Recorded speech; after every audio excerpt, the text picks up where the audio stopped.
Investigators now believe San Bernardino killer Syed Farook had direct ties to a radicalized group arrested in Riverside, California 3 years ago. The FBI charged 4 men in 2012 with planning to blow up a U.S. military base in Afghanistan.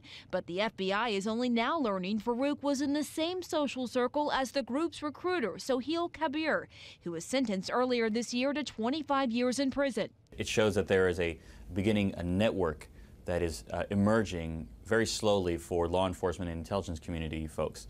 FBI interviews with Syed Farook's former neighbor and friend, Enrique Marquez, revealed the pair plotted a terrorist attack in California in 2012.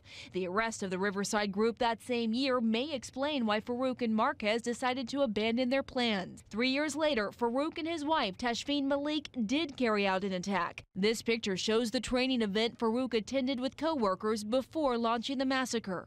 The subject's last of Farook, first of Syed.